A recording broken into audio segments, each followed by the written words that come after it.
Hey guys, welcome back to the channel. Today, me and my friends thought we would do a quick video on how to set up a YouTube studio in 60 minutes or less. And we're gonna take your videos from this to this. Both friends are currently laughing at me behind the camera, but we'll get to that later.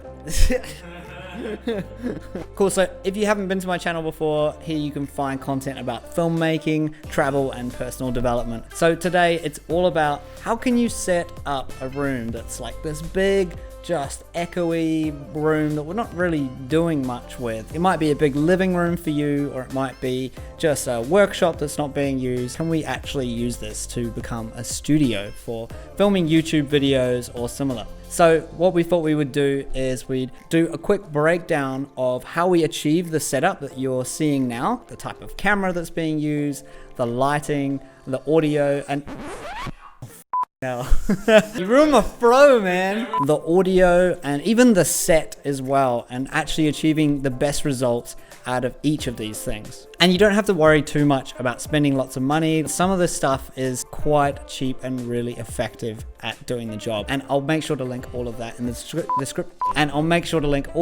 description box down below. So let's get into it. Cool, so what we've done here, we've set up a little table and chair. We've got our camera on a tripod. We've got that directly looking at Kane here. And then for the microphone, we've actually got the microphone on the table. So I'll go through and we'll start to talk about each element of this setup. We've also got a laptop for like reference. You can use that for a script, or if you're doing a live stream, this could be a great setup as well. And we've got our monitor here, so Kane can see himself. You could use this, even if your camera has a flippy out screen, you could use a monitor for reference, just so you can see yourself a bit easier, especially if you're filming by yourself. Just moving on to lighting quickly. So we've got our key light here. So this is Godox SL60W. This is a nice big key light. So this, I was using it to light me, but this would be lighting Kane. So we pump this right up to about 80%. So you can see in here, he's nice and front lit now. It's looking really nice. For the rest of our lighting, we have our ring light in the background over here, which is lighting up the back of his face and just creating a nice kind of soft light. So we can see with our key light, bang, we've got a lot of nice light there. Then in the background, really nice to have some items behind your subject or behind yourself.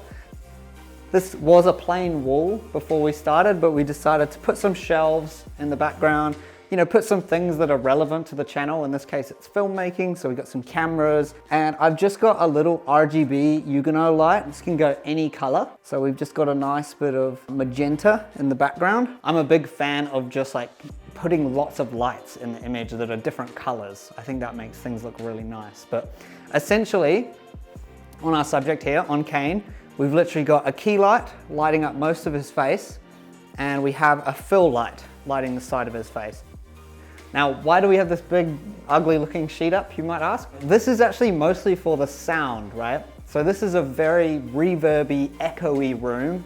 We put this up to try and actually deaden the sound a little bit. Because what sound will do when Kane speaks, the sound will try and bounce off the walls. And that's when we hear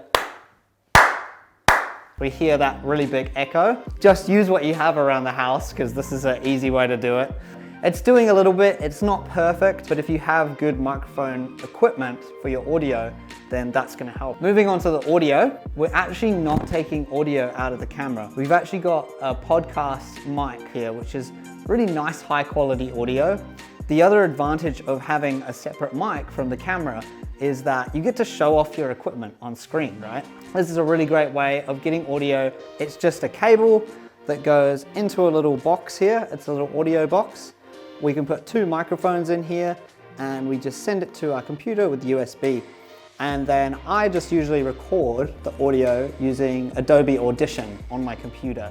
So it gives me an audio file, and then my camera gives me a video file. Then all that's left to do is sync it up in post. The way I would live stream is I would literally just take my HDMI cable. I've got it here plugged into my monitor. I would just take it out of the monitor, and I've got this little doohickey video capture. So So it's just HDMI, which will send our video into the computer via USB. It's a really good way of just doing a simple live streaming setup. We'll talk about the camera next as well. So this is not the easiest camera to film on. This is a Blackmagic Pocket Cinema camera. The camera isn't so important in this setup. I think the really key important things about this setup is the lighting and the set. That's what looks really nice. Like the lights really make this. I think the lighting is the most important. The last thing I'll talk about is teleprompter. This is the Parrot teleprompter. We'll grab this one out. So the Parrot teleprompter is great because it's literally a pane of glass that goes in front of the camera, and you put your device, like a cell phone, on the bottom. It's quite hard to do when it's not. Okay, we're good. And we're actually able to reflect up our words of our script.